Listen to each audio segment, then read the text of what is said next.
Este espacio de Freudiana se llama Otras Voces y es un dispositivo que tenemos en nuestra institución destinada a abrir las puertas a otros discursos, más allá del psicoanálisis, aunque también han venido psicoanalistas de otras instituciones, pero nos interesa mucho la posibilidad de compartir un momento, un trabajo, una escucha respecto de personas que están en otros discursos, han venido de la sociología, de la filosofía, escritores, críticos literarios, como vamos a escuchar en esta oportunidad, porque realmente consideramos que los analistas no podemos estar solamente encerrados en los consultorios, sino que necesitamos realmente instruirnos acerca de la cultura en el mundo.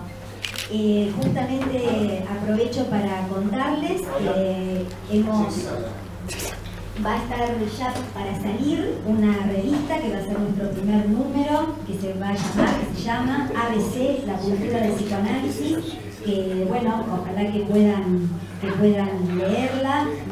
Está justamente en esta perspectiva de dar lugar a cuestiones que ya desde Freud, por supuesto, que Freud nos enseñó que los analistas teníamos que instruirnos en muchas cosas, la política, la religión, la sociología, y con Lacan, que más de hablar de muchos otros discursos que hizo entrar para formarnos como analistas. Así que es realmente un honor que podamos sacar esa revista, que va a ser el primer número, que va a estar especialmente dedicado a Shakespeare y la incidencia que ha tenido Shakespeare en el psicoanálisis. Bueno, en esta oportunidad vamos a dar lugar a la presentación del libro Limbo de Noé Schiplik, que está acá presente.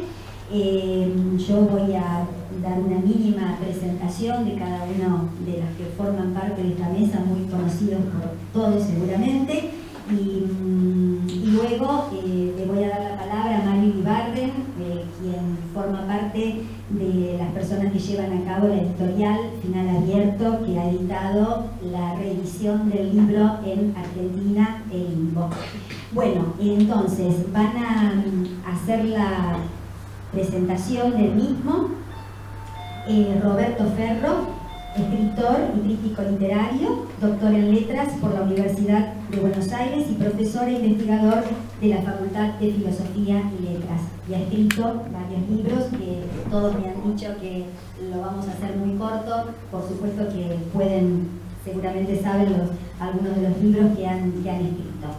Y luego Martín Cohen, también licenciado y doctor en letras, también por la Universidad de Buenos Aires, y profesor de teoría literaria en la Universidad de Buenos Aires y en la Universidad de la Patagonia, y escritor también de numerosos libros. Y el señor Noé Schiplik, que me dijo que no dijera nada, que ya estaba. Voy a hacer caso. Bueno, realmente es un honor para Freudiana.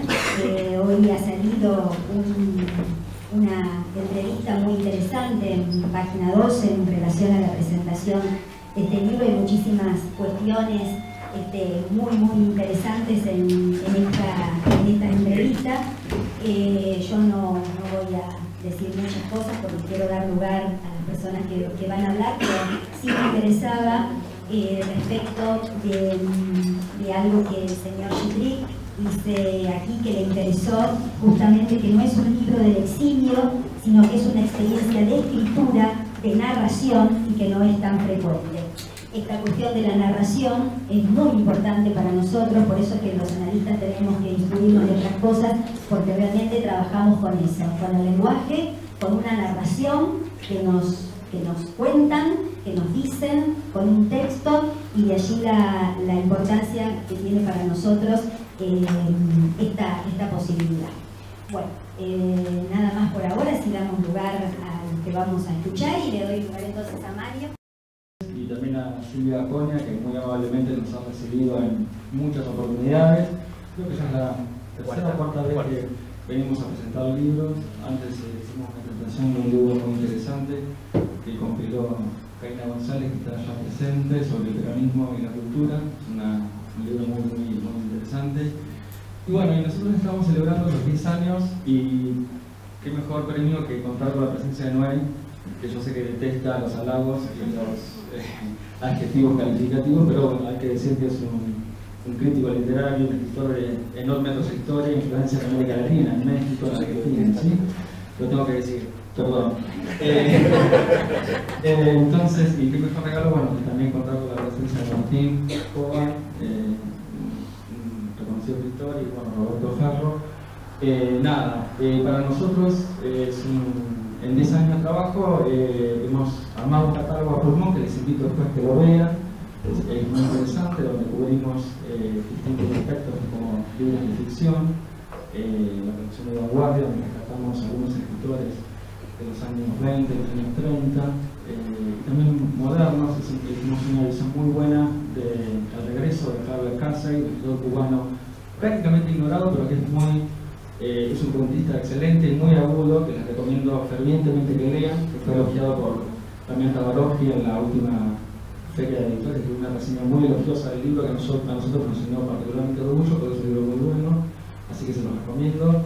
Y para no extenderme también la colección crítica, que es la colección de La Capa Negra, que descubre distintos ensayos, ¿no? El próximo libro que va a salir es una especie de lectura o de estudio crítico de la Revolución Rusa frente a la cuestión LGTB, ¿sí? La cuestión lésbico, gay, homosexual y tal. Bueno, es un ensayo histórico muy interesante que hace todo un recorrido histórico de la cuestión LGTB desde la época del zarismo, pasando por la Revolución Rusa, pasando del estalinismo hasta llegar a los 90. ¿Sí? Es un estudio de largo aliento y consideramos que va a ser un aporte bastante interesante.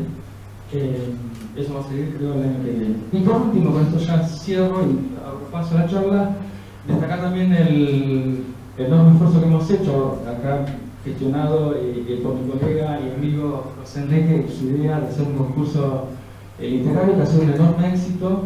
Hemos recibido 290 novelas, recibimos de prácticamente toda Hispanoamérica, ¿sí? De México, de Cuba, de España, en realmente una convocatoria que ha sido un éxito total con modestos recursos, y que bueno, vamos a publicar el año que viene la novela ganadora, ¿sí? Así que bueno, muchas gracias y doy paso a los panelistas.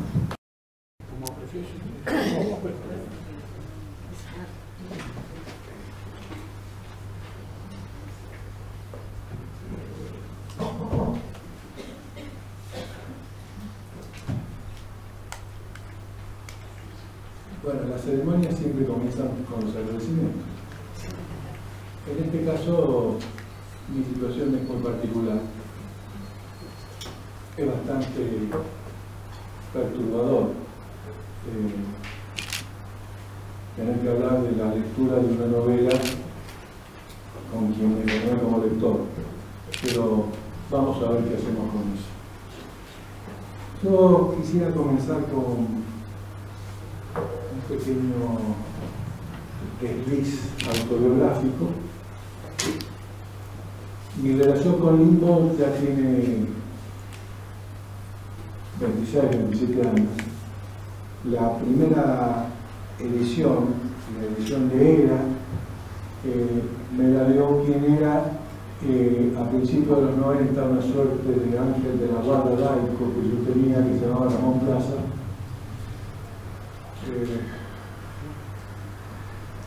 Y hicimos esa reseña para una revista que se llamaba Contexto. Luego, más adelante, en el 2002, incorporé a Limbo a una serie de textos de Noé con los que armé un programa para un seminario de grado en la facultad. Al momento que el amigo Paredes me convocó para esto, la primera decisión era tomar un poco de distancia de aquellas dos lecturas para ver qué me pasaba con Limbo. La primera cuestión que me sorprendió es cierta simetría en los contextos entre 1991, en el que se publica esa reseña, que era un texto bastante extenso para hacer una reseña, y y el 2017. Trataré de ser muy puntual, porque creo que la dinámica de los contextos en novelas como Limbo son pertinentes. Era la Plaza del Sí, la Plaza del No, y la Plaza del Sí estaba movilizada por un periodista quien particularmente detestábamos, o por lo menos los espacios en los que yo me movía y escribí fervorosamente contra él, lo que era contra sus ideas, pero nunca fingió ser neutral ni independiente. Bernardo Neustadt era un periodista militar. También en aquella época había un ataque contra todo avance que podría significar algún modo de restitución de la memoria en relación con los derechos humanos. Y junto con eso, la tercera pata era un plan económico criminal. Digo criminal porque tengo todavía en la memoria la resonancia de las conversaciones que hubo ayer en una jornada sobre Rodolfo Bosch. Y después, por supuesto, el orden judicial. No voy a dejar de recordar la Corte Suprema con mayoría automática, que terminó indultando a un afamado contrabandista que luego hizo una carrera política muy interesante. Me sorprendió ese punto. Aquella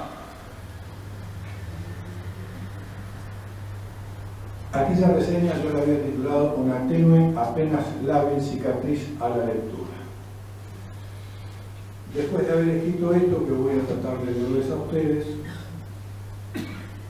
como correspondencia he titulado estas palabras Otra cicatriz en la mirada, ya no tan tenue. Comienza con 3 epígrafes. El primero es de Eliot, que lo voy a retomar al final. No debemos dejar de explorar, y al final de nuestras exploraciones llegaremos al lugar del que partimos y lo conoceremos por primera vez. Los otros 2 epígrafes son de Noé y están fuertemente vinculados a lo que yo voy desarrollando. El primero dice: cuando opto por un discurso, sea la narrativa o la teoría, no puedo dejar de recurrir a los otros que me habitan, con sus respectivos saberes, lecturas, resonancias, homenajes, parodias. Así y todo, creo que si algo predomina en lo mío, es la actitud del narrador, la de querer contar algo siempre.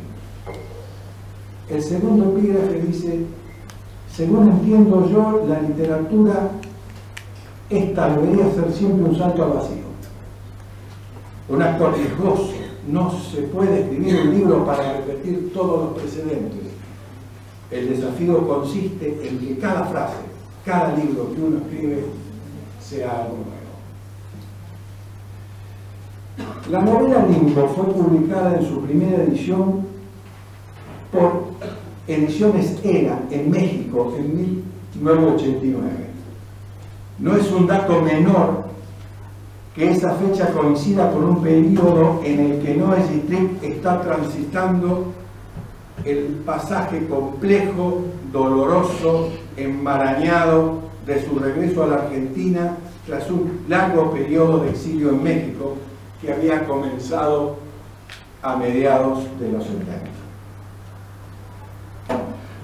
Los años de la última dictadura en la Argentina, entre 1976 y 1983, han sido objeto de indagación desde diversas formas narrativas en las que, más allá de las diferencias genéricas, ha predominado el sesgo testimonial. La necesidad de probar las iniquidades atroces de la época han encontrado en esa modalidad discursiva un vehículo eficaz para apoyar tanto el reclamo de justicia como el lamento trágico por los siniestros crímenes cometidos por los militares y civiles que se apropiaron del poder. Es posible nombrar un conjunto de novelas de escritores argentinos que abordan historias situadas durante el periodo del llamado proceso de reorganización nacional a partir de perspectivas narrativas que se apartan de toda valoración moral vinculada a alguna forma de condena, explorando la brutalidad y el horror de la dictadura desde las posibilidades de la ficción. Básicamente me refiero a Villa, de 1995 de Luis Guzmán, Flor Azteca de 1997 de Gustavo Nielsen, En otro orden de cosas de 2001 de Faure, Dos veces junio, Museo de la Revolución y Ciencias Morales de Martín Coa, El secreto y sus voces de Carlos Ganerro, Historia del llanto de Adam Pauls y también Mares del Sur de Noé, que es una novela publicada en 1997. Todas estas novelas proponen modalidades narrativas acerca de la dictadura militar que se apartan del registro testimonial. Esta enumeración no pretende ser exhaustiva, sino más bien nombra algunas de las alternativas a la forma discursiva dominante que se dieron en la literatura argentina durante el periodo de la postdictadura. En relación con ese corpus he leído el Limbo, anotando al margen de mi lectura que su primera edición es de 1989. La adhesión, que es la convocatoria primordial del texto de testimonio y que la distingue de la forma radical del texto literario, conlleva el riesgo siempre inminente de convertirse en una tropología cristalizada, una forma retórica sin desvíos. Las novelas que he mencionado figuran una temporalidad exenta de sacralidad y ajena a la redención. Un tiempo que solo se puede reponer en la cruda materialidad de las acciones, alejado de toda posible visión heroica de los sujetos que las llevan a cabo. La memoria como objeto de indagación en esos relatos exhibe un modo desafogado de anacronismo centrado en los desechos, en las reapropiaciones, en la museización de los restos sacralizados como ruinas. El territorio de la memoria aparece figurado como una dimensión atravesada por vacíos, discontinuidades, cribada por grumos de silencio y acumulación de restos. Mientras tanto, el devenir narrativo inscribe un entramado en el que el pasado emerge como una magnitud heterogénea y abierta a la espera de una operación de restitución. Esa reescritura del pasado nunca se contamina con gestos irónicos, nunca se produce una distancia paródica entre las voces narrativas y el conocimiento de los hechos que tiene el lector. La novela de Gitrit se despliega en el entrecruzamiento de 3 series narrativas centradas en un corto lapso de la vida de un grupo familiar de exiliados argentinos en México, cuando ya ha sido restaurada la democracia formal en su país. Interior, Ocaso y Fantasma son protagonizadas por Matías, su esposa Elisa, que ha emprendido un viaje hacia Buenos Aires, y a Enrique, el hijo de ambos.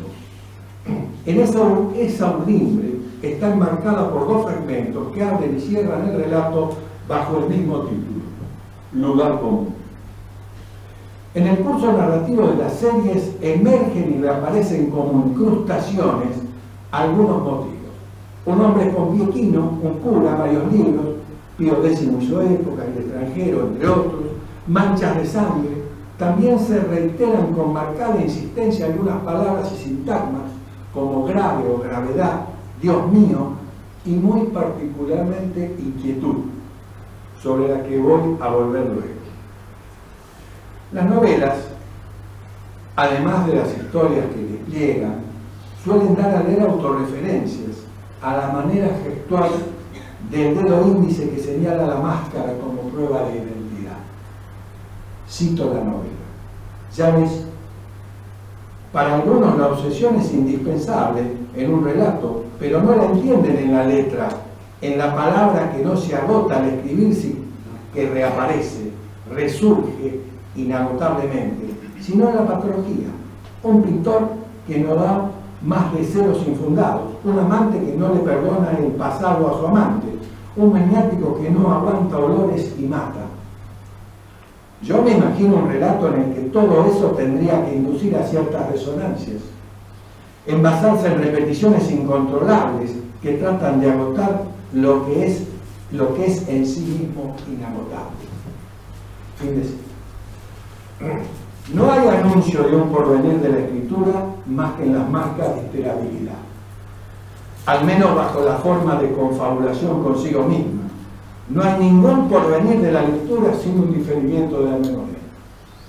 El anuncio de la repetición pone de relieve la incesancia como aquello que llega reapareciendo, aquello que trastorna lo ya leído en la reescritura, que liga al texto con lo más allá del texto.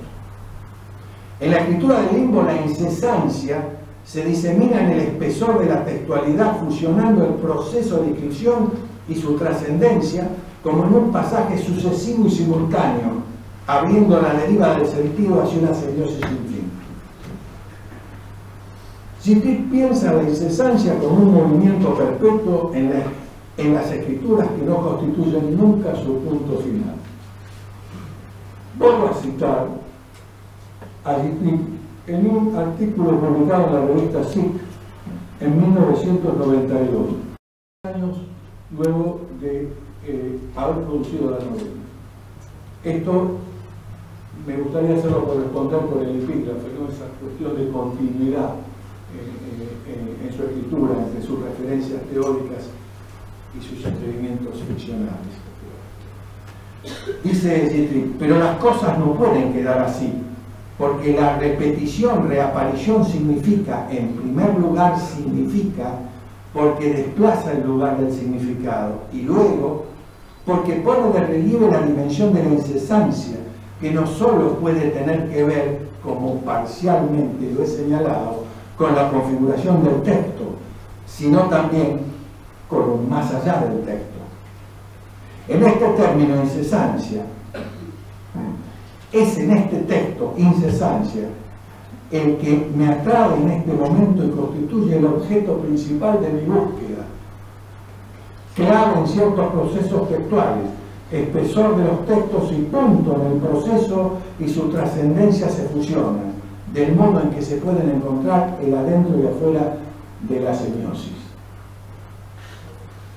Como si la reflexión teórica hubiera sido producto de experimentación narrativa, ¿no? Esta tematización de la incesancia construida como un oxímoron, un final que no termina, un cierre que abre, un desdoblamiento de versiones que se justaponen, ese revés de un fin que no termina, sino que difiere y posterga, asimismo desmonta, mortifica, desacraliza el valor del origen del principio de la anterioridad.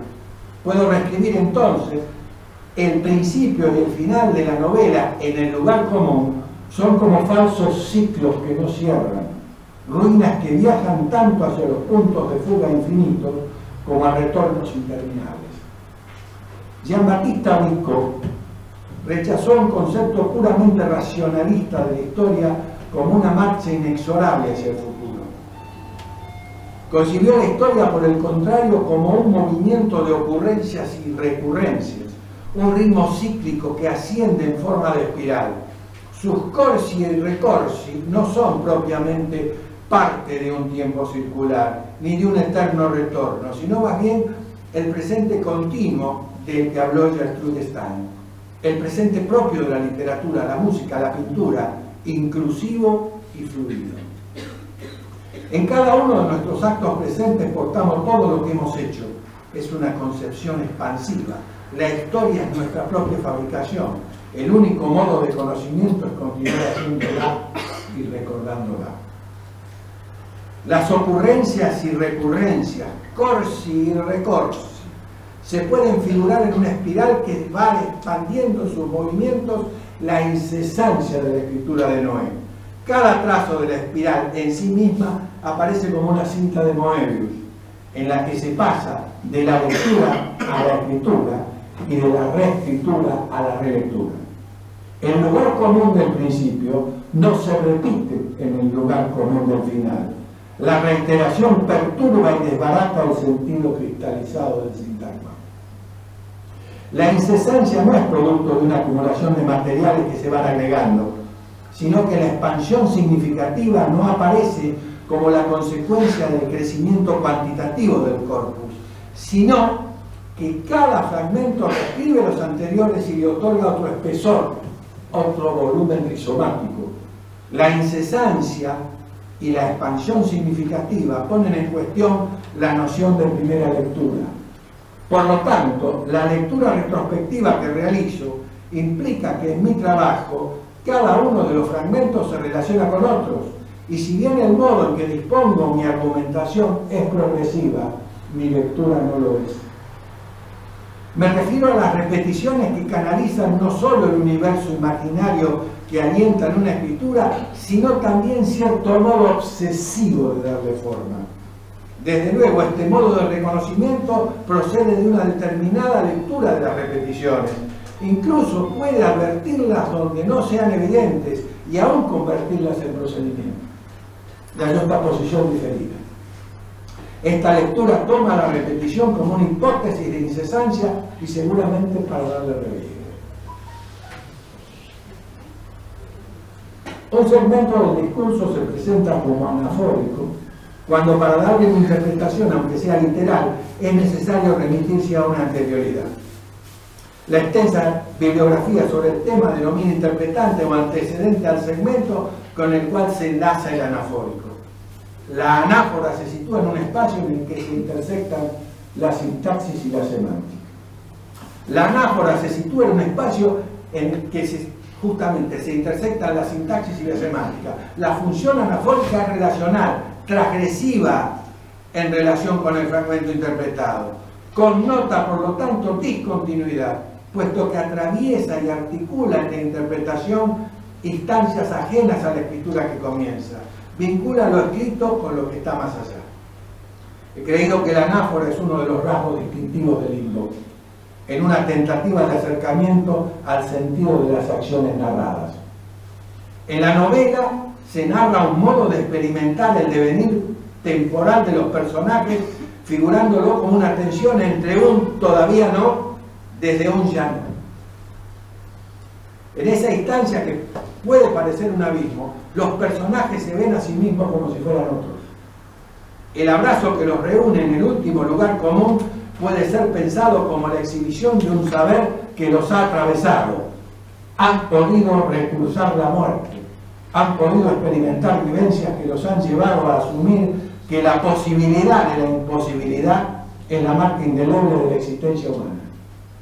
He apelado a la anáfora como una tentativa de aproximación a la idea de cura, de cuidado. En Limbo, las peripecias de sus tres protagonistas exhiben que no hay ningún cuidado, ninguna cura que se dirija al pasado sin más. Pero también sus trayectos exhiben que solo a partir del pasado podrán seguir enfrentando un futuro cargado de preocupaciones. Elisa ha abordado un vuelo que la lleva a Buenos Aires, la va a llevar a Buenos Aires. En uno de los lugares cercanos se ha sentado un hombre que ella describe con todos los indicios de alguien que pertenece a una fuerza de seguridad. Cito: el hombre ha puesto en el asiento vacío que está entre nosotros como para poder tomar el desayuno que se anuncia con más comodidad un libro cuyo título es aterradoramente confirmatorio. Nunca más. Puede pensarse la escritura como una especulación sobre el espacio, puesto que las palabras escritas en la página y escondidas por los intersticios no producen sentido directamente. Las palabras escritas suponen una conjetura sobre su significado que demanda para su legibilidad un entramado con algo que está en otra parte. Ese lugar vacío, los desaparecidos, que son enumerados en nunca más, acaso más que ninguna otra forma de discontinuidad intersticial, abre la escena de la interpretación como lo que se despliega en un entre. La anáfora, pensada en estos términos, permite ensimismar la atención en lo no escrito aquí, en el vacío que se tiende entre la escritura y todo lo que la precede. En Limbo, los acontecimientos que atraviesan la vida de los personajes en su advenir, es decir, tanto en su llegada como en su ocurrencia, están figurados como una paradoja. Traspasan un molinillo que es sucesivo y simultáneo a la vez. Son tanto donación como retracción, manifestación y ocultamiento, y en el filo, en el borde, en el límite, en esa delgada línea entre ambos abismos, se tiene una dimensión que la novela nos provoca para que la nombremos como un limbo, como un estar entre, una interestancia. Inquieto e inquietante saturan con su existencia los relatos de las tres series que se traman en la novela de Citrin. En particular, ese procedimiento se puede leer como un destello que asedia el sentido con la densidad de lo ominoso, de lo siniestro. Dado que el caso en cuestión implica una desconcertante expresión de lo malintencionado, lo perverso, o sea, se trata de una manifestación de lo siniestro como algo intimidatorio y perturbador, es posible referir el fenómeno de aquello que debía quedar escondido, pero que queda puesto en evidencia como que lo familiar se ha vuelto inquietante.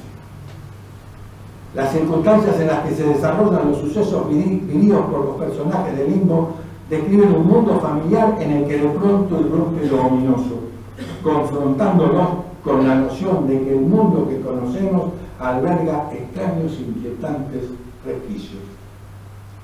El efecto ominoso de aquello que les resulta extraño a los personajes y los desconcierta tiene lugar cuando los límites entre fantasía y realidad se vuelven difusos, cuando algo que entendíamos en términos imaginarios se manifiesta como real.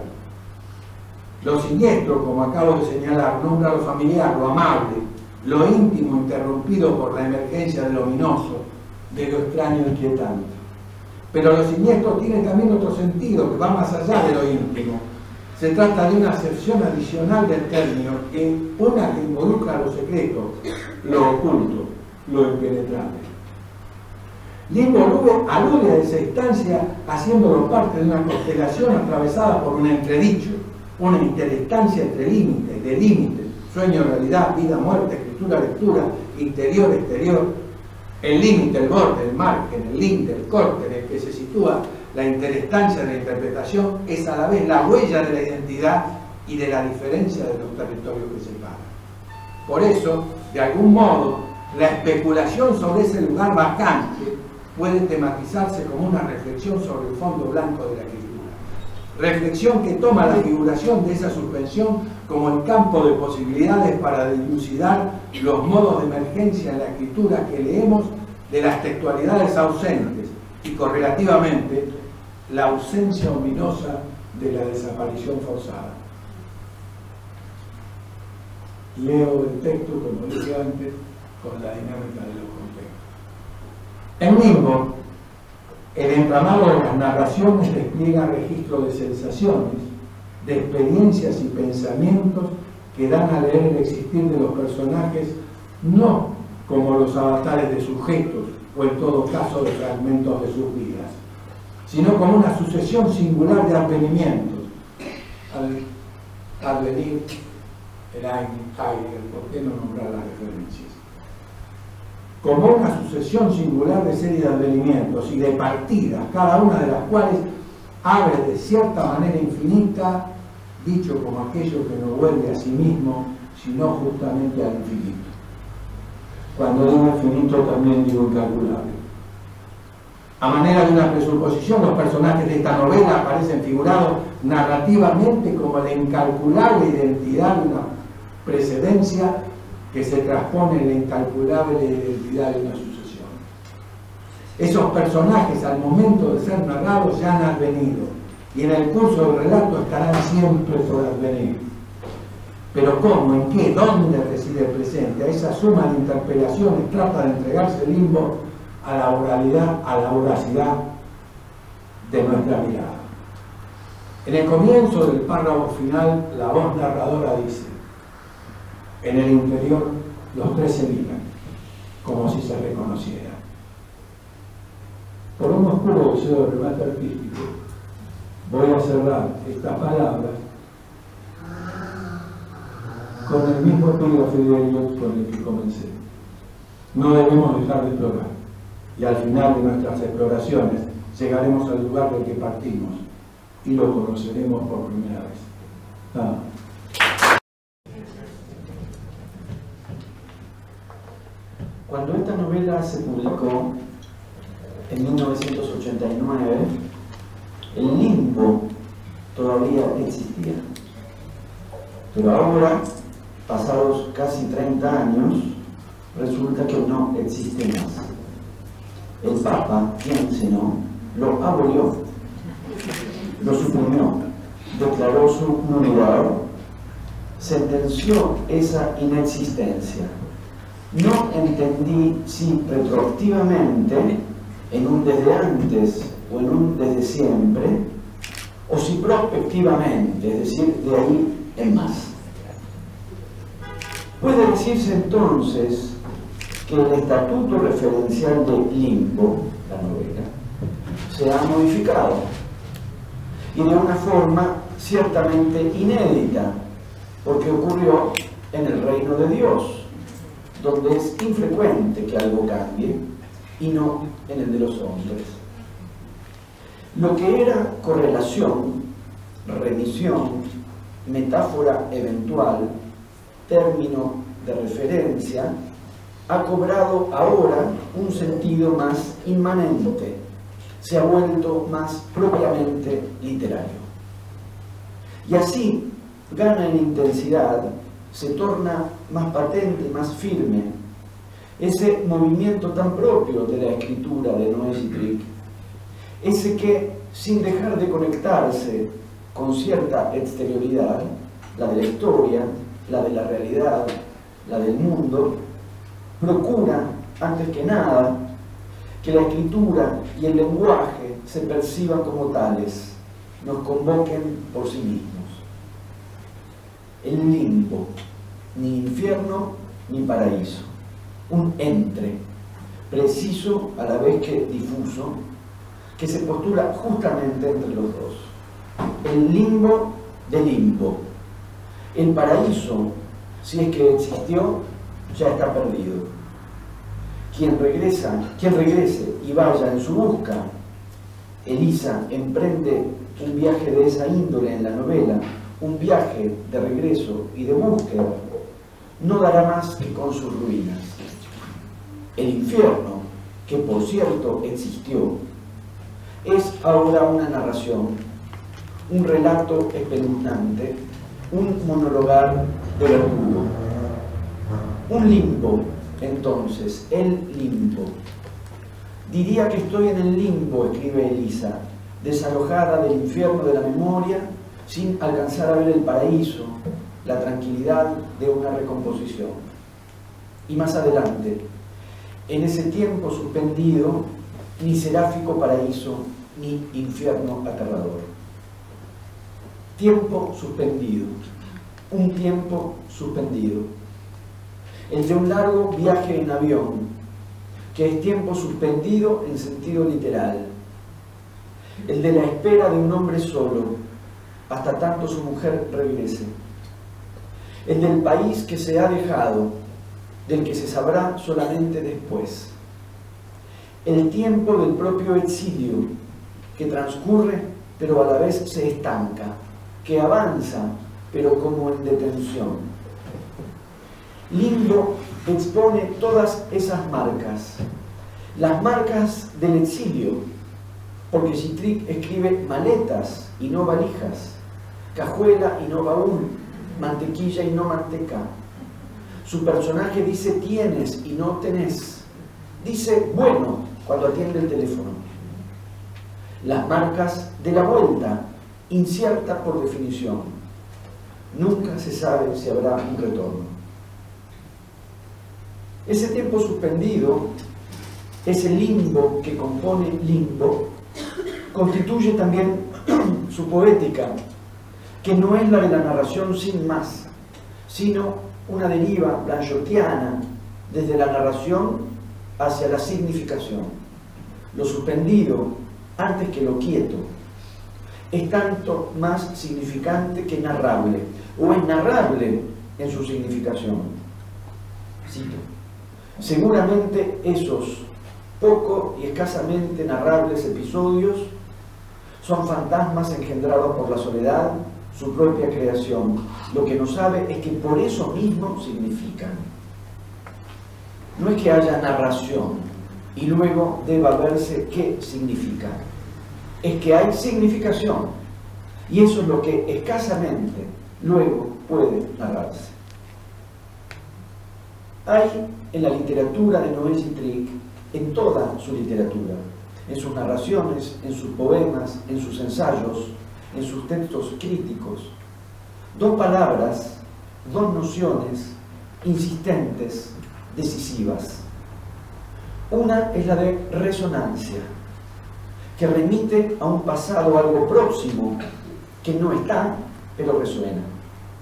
La otra es la de vibración, que remite al puro presente, porque es vibración del presente. Limbo está entre esos tiempos, pasado y presente, memoria y olvido, regreso y partida, habitado por resonancias. Cito: posee una estrategia, contener las resonancias para reducir la inquietud. Sí, por aproximación, por resonancia.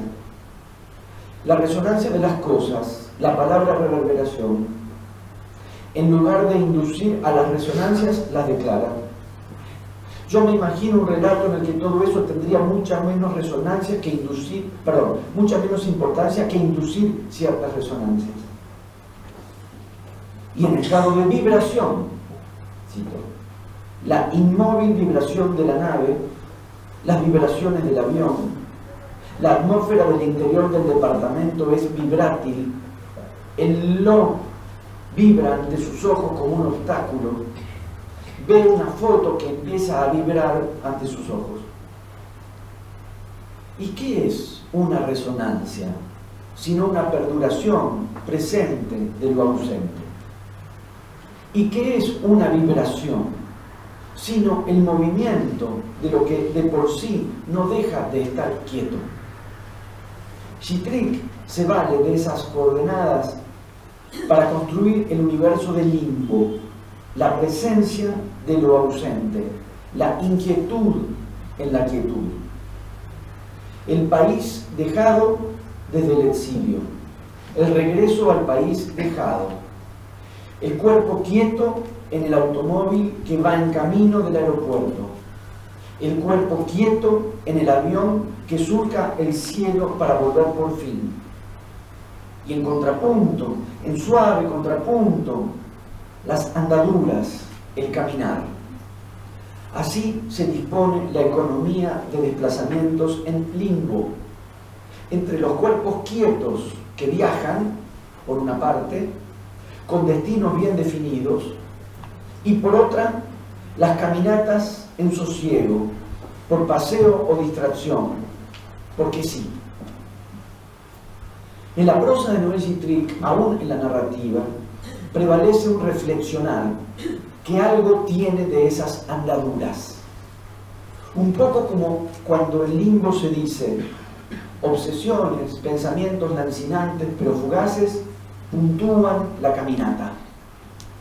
Un poco como cuando se dice, en fin, divagaciones que ayudan a caminar. Un poco como cuando se dice, sus reflexiones derivan y si bien son tranquilizantes, no tienen mucho destino. Andar y reflexionar, lo uno con lo otro. A la inversa de naranjo en flor, aquí es andar con pensamiento. Van quedando en la novela del lado de lo tranquilizante. La caminata, por el contrario, es tranquilizante. La idea de hacer mini ensayitos le da cierta tranquilidad. Pero si esa tranquilidad se busca, si esa tranquilidad hay que tratar de procurársela y asegurársela, es porque lo que prevalece a lo largo del limbo es precisamente lo opuesto. El verse o sentirse intranquilo, un asedio de inquietud, la inquietud de los quietos, de los que permanecen en el asiento de un avión o de un auto o dentro de un departamento sin poder largarse a caminar, a barruntar ensayos. Así por caso, a través de todo el texto. Voy detrás de la inquietud, que es algo que marcó Roberto también. Nos formamos con lo mismo. así por caso, a través de todo el texto. Cito. ¿Es eso el mal lo que la inquieta desde que el coche se puso en marcha? Quería decirte que estoy, llega a decir con la voz estrangulada, inquieta, añade. Quizás ahora sepa cuál es su inquietud, la de siempre, la de todo el día y la de ahora. Se diría que la atraviesa una gran inquietud. Quizás él, a su vez, intente narrar su inquietud. Se levanta de un salto, otra vez ganado por la inquietud. Posee una estrategia, contener las resonancias para reducir la inquietud. Solo se tiene impaciencia, inquietud con ese vértigo. Elisa llega al colmo de la inquietud física, se mueve intranquila en el asiento. Que después de un mini ensayito se le ocurra que puede seguir traduciendo, o al revés, lo pone incómodo, inquieto, inquietante. Elisa siente que esa lógica está en su interior. Elisa detiene su mirada en esa frase que al mismo tiempo que le crea una inquietud, termina por disipar completamente las sombras que le quedaban. Al poco rato de mirar con desmesurada atención el césped brillante y perfecto, comencé a inquietarme. Al regresar lo ve tenso o inquieto. La cama está como recién estrenada, desconocida. Matías se revuelve en ella repetidas veces, inquieto. En cualquier eventual paraíso imperaría sin dudas la paz. Y en el infierno, que es ni más ni menos que lo que acaba de transcurrir, imperó evidentemente el terror. Al limbo le toca esto otro, la inquietud. Entre el sosiego imposible y el miedo todavía palpable, entre el exilio protector y lo incierto del regreso, queda eso, la inquietud. Limbo es una novela de lectores. Está el lector del extranjero, inquieto ante la impasibilidad del personaje. Está el lector traductor de las crónicas de Courtelaine. Está el lector de José Bianco. Y está el lector del Nunca Más, que lee pero buscándose, pues se trata de un represor. También a él, por ende, le toca una forma de inquietud. Es el otro, por definición, el nefasto perpetrador de atrocidades. Ese otro, sin embargo, no está lejos, sino cerca, ahí nomás, en el asiento de al lado del mismo avión, del mismo vuelo. Ese otro, siendo tan otro, abre un libro, gesto propio, y expresa su versión aberrante con una sintaxis compleja, con frases no tan distintas. El monólogo del represor, del que no es posible sustraerse, perturba por su contenido, por la naturalidad de su tono, por la convicción con que se lo enuncia, por el hecho mismo de que se enuncia. En el acto de habla se cifra una clave, la de la impunidad. El lector inquieto del Nunca Más inquieta a su vez a Elisa, su interlocutora forzosa y muda. ¿A qué vuelve? ¿Qué va a encontrar? Al comenzar este viaje de regreso, en el auto que la lleva al aeropuerto, Elisa mira fijo, obstinadamente, hacia adelante. Y ya llegando, cuando el avión inicia su descenso hacia Buenos Aires, se pone en actitud de espera, sin mirar para los costados. Chitric recorta ese gesto, mirar para adelante. Eso mientras se regresa, yendo en busca del pasado, de las huellas de lo que pasó. Reverso del Angelus Novus de Klee, leído por Walter Benjamin, que, lanzado hacia adelante por el huracán del progreso, vuelve la vista hacia atrás. Aquí el personaje está volviendo atrás, mirando para adelante. El viaje en avión transcurrió así, entre el cielo, que estaba afuera, al otro lado de la ventanilla, y el infierno, que estuvo al lado, en el asiento contiguo, entre el exilio que empieza a concluir y la vuelta que no se sabe. Limbo se cierra fechada así: México 1983, Buenos Aires 1986, México 1987. Ese entre que está en lo escrito está también en la escritura y ahora en la publicación. Limbo de Noisy Creek era en 1989 en México y ahora, casi 30 años después, en Final Abierto en Buenos Aires. El limbo, entre tanto, no existe más. Ahora, como dijimos, es solamente literatura, nada menos que literatura.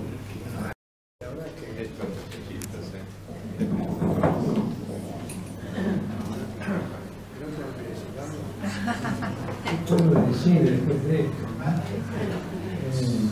No sé.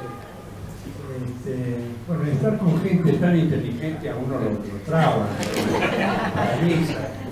¿Qué decir después de todo esto, no? De esto, algo que se trata de lectura.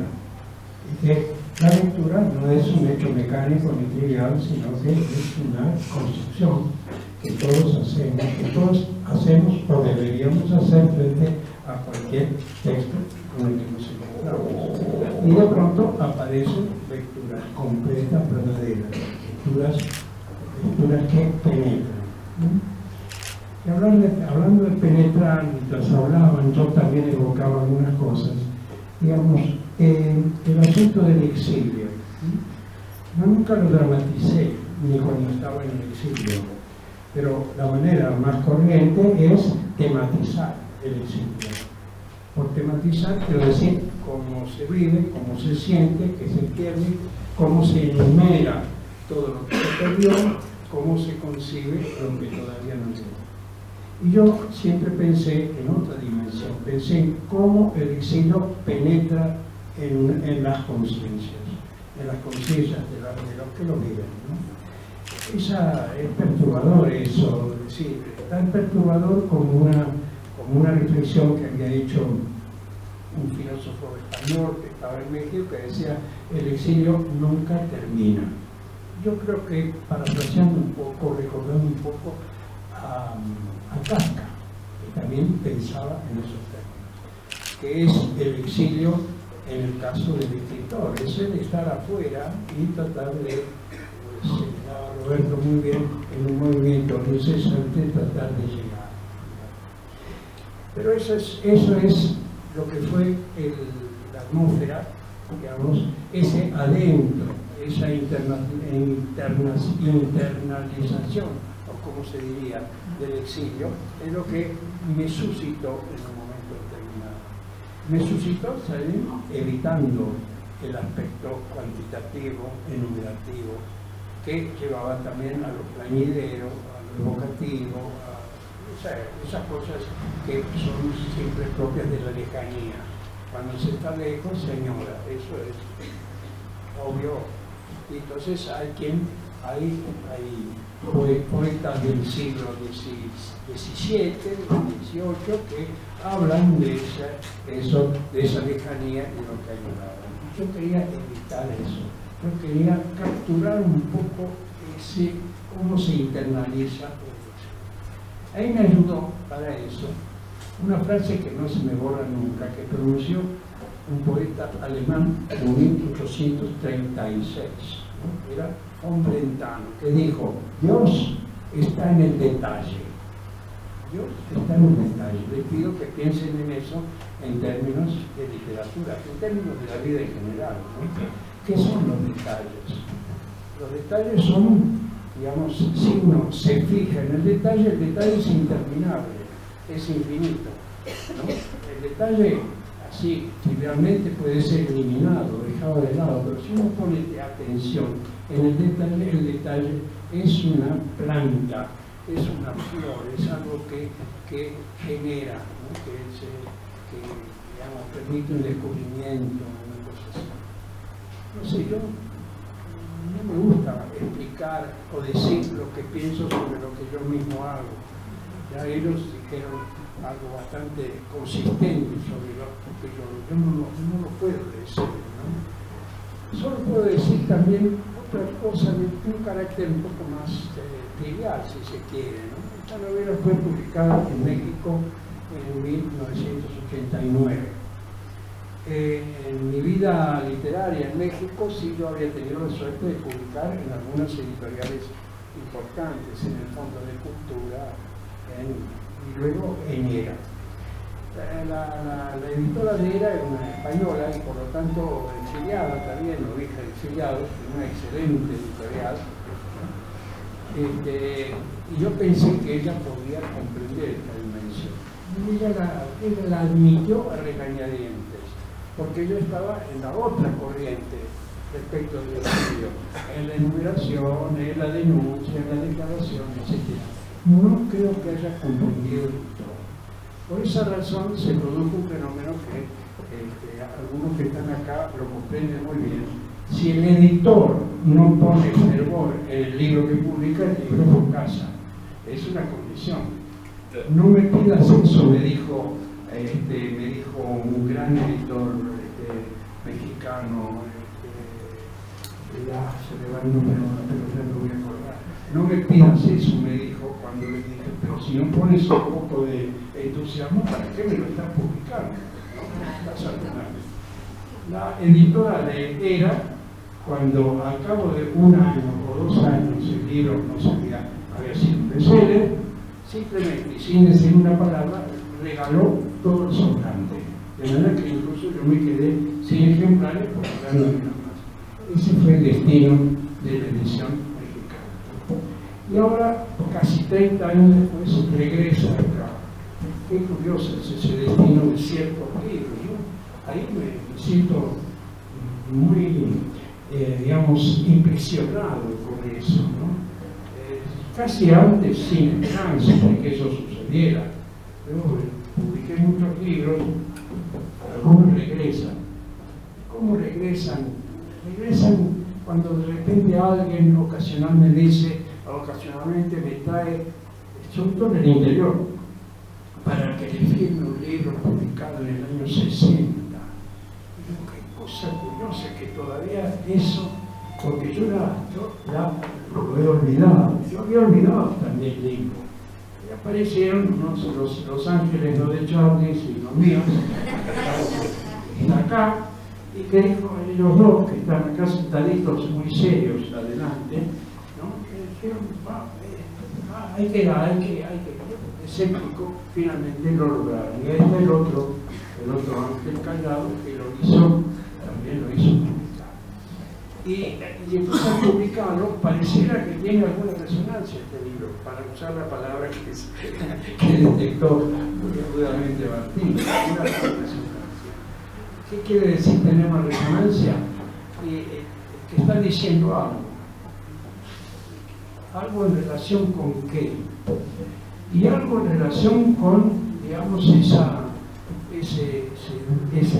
bellísimo drama de la escritura que consiste en seguir hurgando, seguir buscando y seguir dándole vueltas a la cosa. En ese seguir dándole vueltas a la cosa hay 2 dimensiones que son propias de la literatura. Una es contra algo, seguir dándole vueltas a la cosa contra algo. ¿Qué es ese algo? Y bueno, una literatura más o menos corriente, una literatura que desde la perspectiva mía no tiene nada que ver con lo mío. Ahí está ese algo. No está declarado, pero sí creo que puede entenderse, ¿no? Como una dimensión posible de un libro como este, ¿no? Y la otra es la relación, digamos, con la propia vida, por decirlo así, ¿no? Un texto que le significa a uno algo, le produce algo. Si no le produce nada, el libro mejor lo tira. Tiene que haber algo. Ese algo puede ser un cambio, no cambiemos, porque ese cambio no es otra cosa. Le produce un cambio. ¿Un cambio en qué? No necesariamente en el comportamiento ante la vida, no para el que lee el Quijote que salga a la calle a desfacer el tuerto, no se trata de eso. Un cambio es una manera de concebir, de entender, de manejarse frente a casi a lo único que poseemos los seres humanos, que es el lenguaje. Básicamente es eso.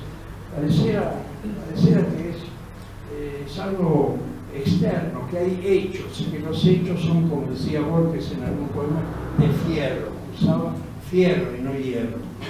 Los hechos son de fierro, sí, los hechos son de fierro, pero el lenguaje es lo que tenemos para manejarnos con esos hechos, si no, no lo podemos entender. El detalle, las motivaciones, las resonancias, el aislamiento, la soledad, eso está en la sustancia de este libro. Me gustaría, y para evitar la solemnidad y todos los riesgos de que se diga que es importante todo esto, leer un pequeño fragmento que no ha sido considerado por mis amigos, pero que me parece que tiene interés, ¿no? Dice así: deja a un lado las restantes y exclama: existe el mundo exterior, pero también enrojece al ver que la gata a prudente distancia lo está contemplando. Deja las cartas en una mesa tetada de papeles y de libros entre columnas de periódicos. Lo más probable es que se confundan con lo que ya está ahí y nunca puedan producir sus efectos. Pedro Andrés Aguirre, un personaje lateral que aparece ahí, no ha de contar con su presencia en una más de las tantas consagraciones a las que se consagra con obstinación de artífice, luchando contra algo, ¿no? Directamente. Ya, creo que me comprenden en esta frase, ¿no? En la cocina, otra vez abre el refrigerador y percibe un olor dulzón al comienzo de carroña. Investiga, saca todo lo que hay y lo huele, pieza por pieza, pero no encuentra nada. Vuelve a guardar todo, cierra, vuelve a abrir y otra vez brota ese olor. Ya no hace caso. Extrae un pollo, cebollas, hongo, mantequilla y otros elementos que aplica cuidadosamente sobre la mesada de metal. Busca unas tijeras ad hoc y corta las papas y el cogote del pollo. Pone esas partes en una cacerola, añade una cebolla, 2 zanahorias, un poco de perejil y un diente de ajo. Echa agua hasta que cubra todo. Pone sal, tapa y enciende el fuego. Luego se ocupa del resto del pollo, al que convierte en piezas más o menos iguales en tamaño. En otra cacerola pone un poco de mantequilla y cuando empieza a chirriar introduce las piezas una a una, moviéndolas ligeramente. Al cabo de un rato de tales maniobras, cuando ya se percibe en el pollo un color dorado, echa encima, espolvoreando, un poco de harina que empieza a fusionarse con la grasa. Cuando ya se ha hecho una especie de pasta, entre tanto la otra cacerola hierve y de ella se desprende un olor característico, echa un vaso de vino blanco.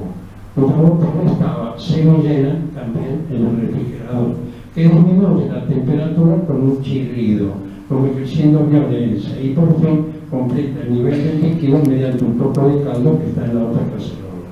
Pone sal, pone pimienta con dulce, tapa y baja el fuego. En una sartén, finalmente, más mantequilla en la que pone las cebollas y los hongos. Los da vuelta para que se cuezan por todos lados y cuando los siente blandos, echa todo el contenido en la cacerola en la que se está haciendo el pollo. Tapa y observa. Y como recordando algo, busca unas papas que pela y corta en bastoncitos. Las envuelve en una servilleta, pone aceite en la sartén, enciende el fuego y cuando juzga que ha llegado a la temperatura adecuada, fríe las papas a medias. En el momento de la comida, las terminará de hacer de modo que estén doradas y secas por fuera, húmedas por dentro. Concluida la faena, mira apreciativamente la obra. Prueba la salsa con cautela, soplando la cuchara, limpia todo lo que está sucio y cuando va a abandonar la cocina, ve a la gata que otra vez lo examina, lo mira con curiosidad, quizá aprobándolo por fin después de tantas malas interpretaciones. ¿Qué es trivial? ¿Una receta de cocina? Parece que no. Esto ilustra esta idea del detalle. ¿Qué surge de esto? Si yo me lo pregunto, ¿no? Es una pavada que se me ocurre, es que en ese momento del relato no tenía algo que decir, es intersticial. En la literatura en la que nos hemos formado, la literatura hay muchos momentos como de intersticio, ¿no? Momentos como que son como de calma para pasar a otras cosas, ¿no? No es eso, es ese sistema de traducción de la soledad a una acción posible que se hace en soledad. ¿Qué actitud se tiene respecto de lo que se está haciendo? ¿Qué está pasando cuando uno está poniendo un pedazo de pollo en una sartén? Algo pasa en el orden de lo que yo llamo un poco enfáticamente una significación. Y lo que quiero decir con significación es que nada de lo que hacemos quiere ser insignificante, todo quiere tener una significación. Esto es un cúmulo. Y ahora, leer la novela, porque yo no la había leído muchos años, no la había leído. No la había leído porque, digamos, me interesa siempre más lo que estoy haciendo que lo que ya hice. No siempre estoy en algo que me importa más, ¿no?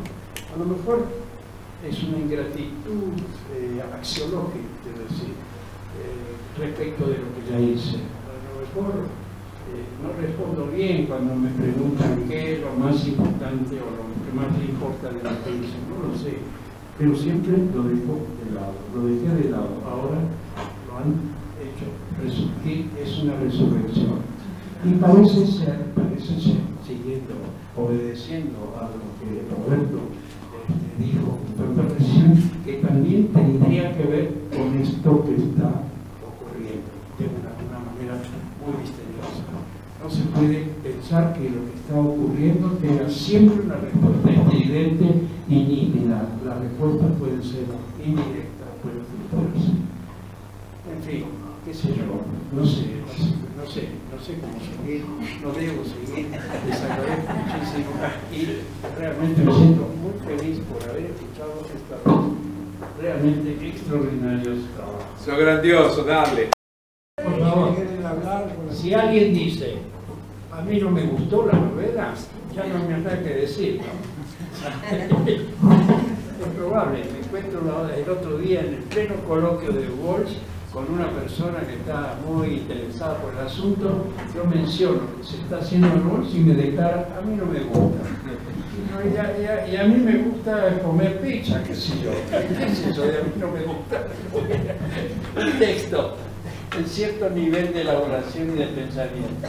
Y realmente encontrarse en un momento en que hay reflexión, pensamiento, inteligencia, es también un hecho de resistencia, porque no puedo dejar de decirlo, nos rodea una marea de estupidez.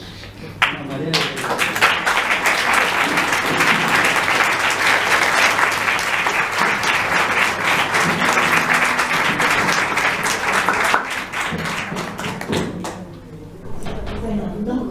Por un lado, está abierto a quien quiera, bueno, comentar algo, preguntar, decir, por supuesto es la posibilidad, y por otro lado que está a la venta en la mesa de atrás, tanto el libro Noé, por supuesto Limbo, como otros de los libros de la editorial.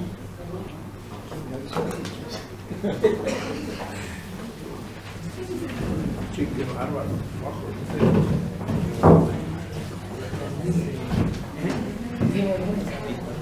Bueno, entonces ese es el momento duro, ¿no? El momento duro, sí. Ya sé que no, pero ya está. Bueno, es probable que no hayan leído. Preguntan, no quieren ser. Ahí están en el libro. No, lo que, a ver, quiero agregar algo. Ya que estoy. No me estoy mirando. Abandona. Me voy a sentir. Recuerden esto. Recuerden que. Adiós. Abandona. Está filmado. Ahora bien, Sí, bueno, pasa Paraguay. Digo, es una especie de lugar común en la literatura, ¿no? De hablar del realismo y hablar de vanguardia, de lo que no sea realismo. Es difícil decir que algo no es realista, ¿no? Más bien el realismo es formativo. Todos nosotros, sin excepción, nos hemos formado en literatura con la literatura realista. En particular la de la novela del siglo XIX, pero también del siglo XX. El realismo es ¿no? una forma de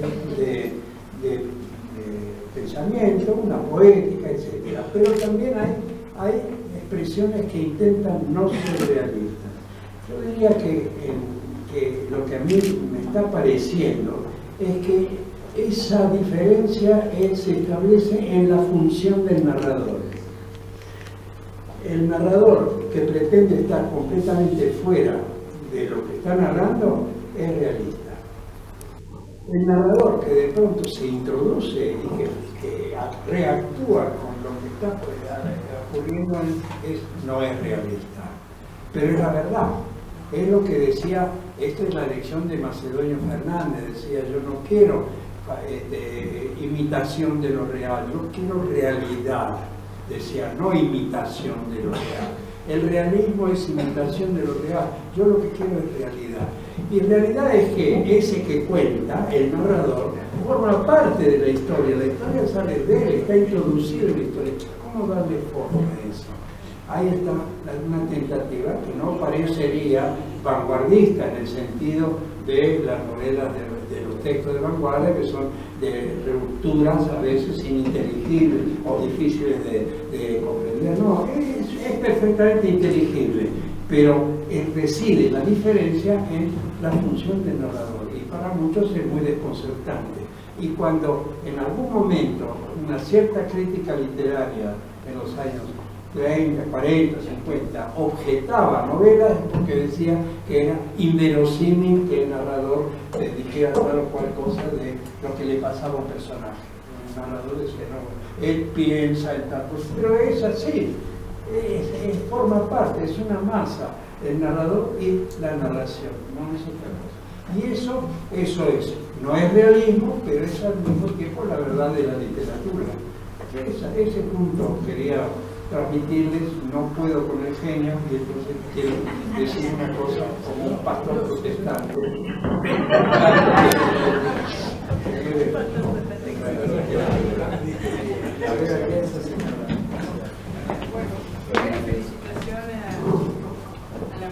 Lujo.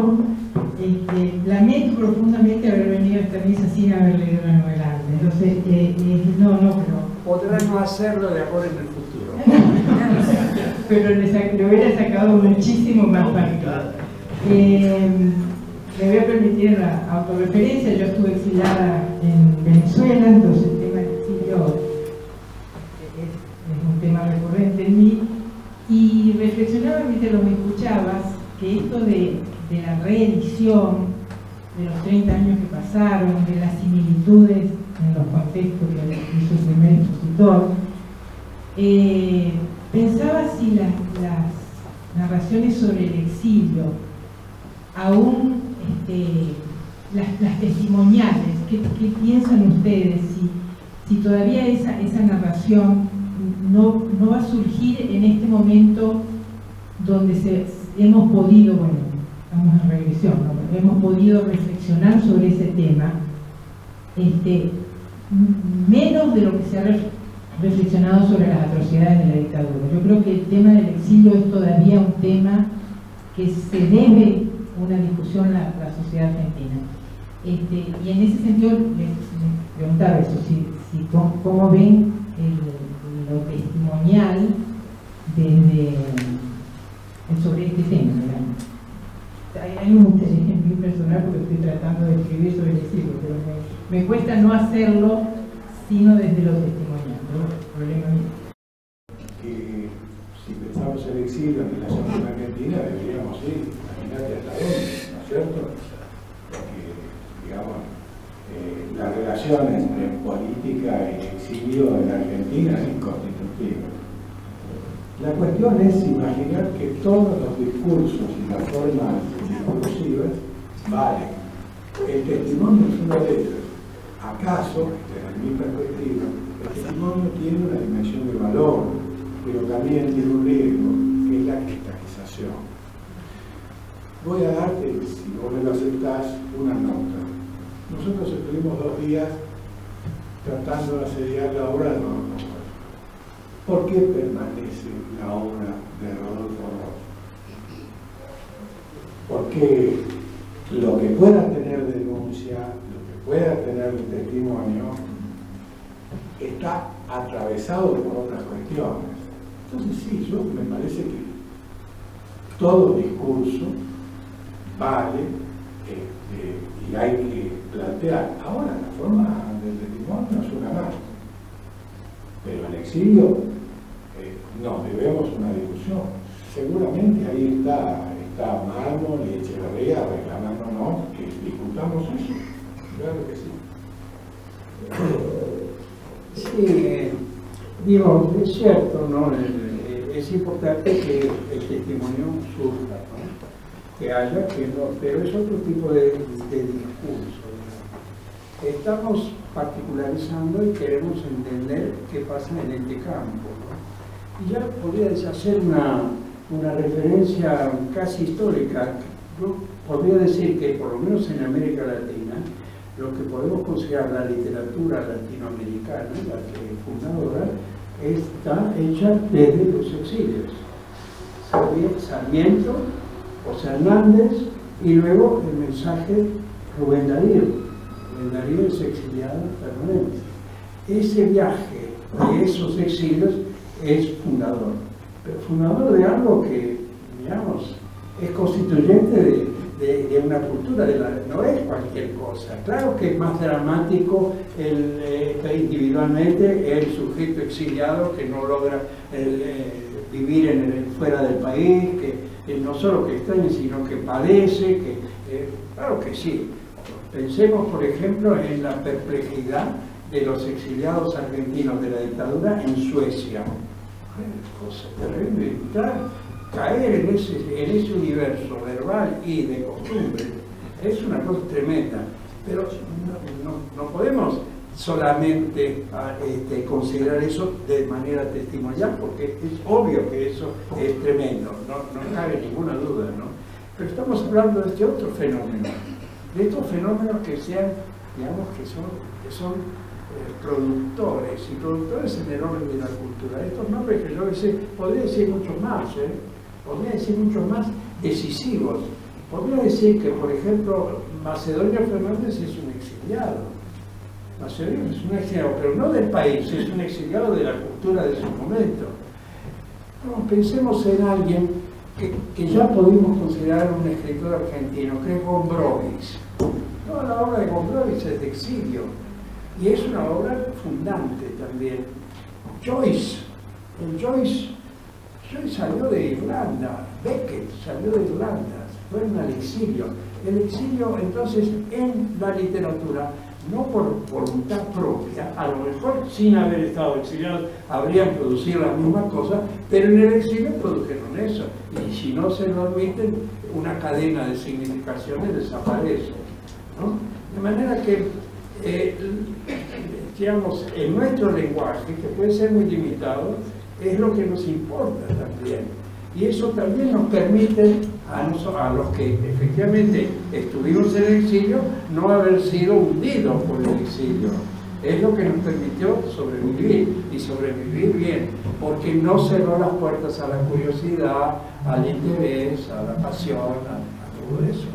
Porque otra gente, acá hay un momento en este libro en el que yo relato la llegada de alguien que está ya loco, un esquizofrénico, ¿no?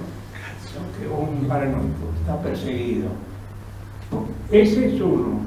¿Qué pasó cuando empezaron en México a morir alguna gente conocida, amigos nuestros, que había que llevarlos a cementerios realmente tremendos? Esas sensaciones eran muy fuertes.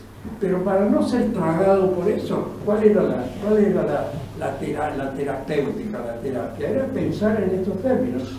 era pensar en esto, era pensar en el lenguaje, era pensar en todo esto, y eso es lo que yo, digamos, acá diría que eso está expresado indirectamente en este texto.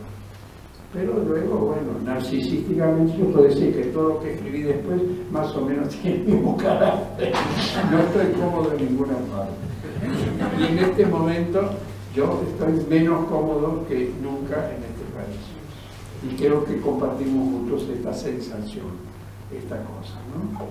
Bueno, eso, ¿no? Realmente ilustrativa de la síntesis que has hecho. Es emocionante escucharte, realmente. Yo quedo realmente estupefacto por tanta riqueza que ustedes han expresado. Nosotros los jovencitos que superamos ya los 75 nos damos pie con bola ya, pero nos emocionan ciertas cosas de esta naturaleza. Yo les agradezco infinitamente. Para mí ha sido una tarde de una riqueza increíblemente rica, y los abrazo y los beso por todo lo que nos han regalado. Hasta luego. Gracias.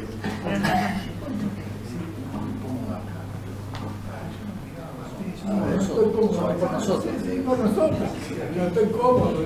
Hola, te quería preguntar respecto de esto último que decías, que todo lo que luego has escrito más o menos tiene el mismo carácter.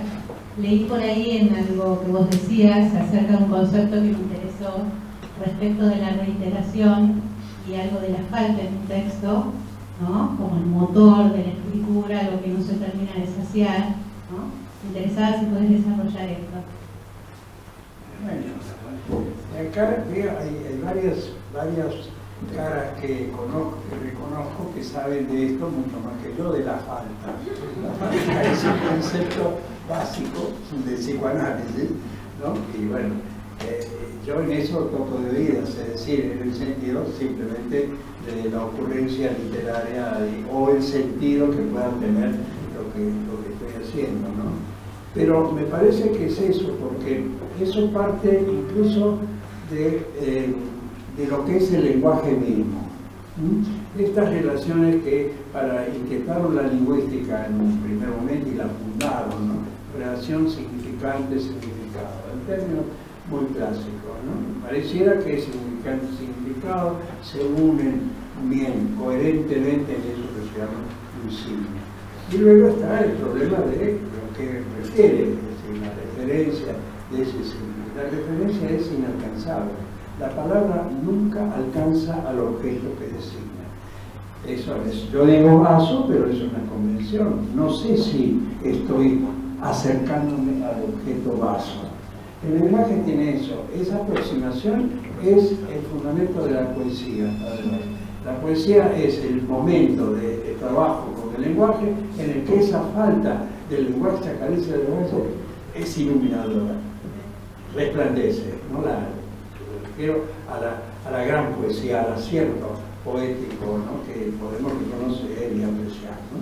Entonces, la idea esa de la falta estaría ya en el lenguaje mismo, y la literatura trabaja sobre esa falta, persigue aún en la literatura realista también hay una búsqueda de tomar aquello que se escapa, que fluye, ¿no? De ahí que también haya oposiciones digamos, sintácticas, verbales, muy importantes, entre los que afirman y los que conjeturan. Hay una diferencia importante. Los que afirman creen que agarraron la realidad del objeto con el lenguaje. Y los que conjeturan dicen, no sé, puede ser. Y en ese puede ser, reside la poesía. Reside la poesía. Y bueno, cuando digo la poesía que está también en la narración, que está en el pensamiento, que está en todas partes. Digo poesía en el sentido originario de la palabra, ¿no? Poesía es hacer, ¿no? El verbo griego quiere decir poesía es hacer, ¿no? En eso está en ese aspecto, en esa carencia, pero con eso vivimos y no vivimos tan mal, porque tenemos realmente algunas piezas, algunas obras literarias o algunas expresiones de toda esta imposibilidad que son maravillosas. Lo mismo puede decirse de la música. La música es una tendencia a alcanzar, a buscar algo, ¿no? Digamos, eso que se decía sobre los cuartetos de Beethoven que no se podían ejecutar en el momento en que se produjeron, no se podían ejecutar, iban más allá, iban a ese otro lugar que es inacible, pero que es lo extraordinario, es lo que vale la pena, ¿no? Bueno, no me dejen divagar más. Gracias.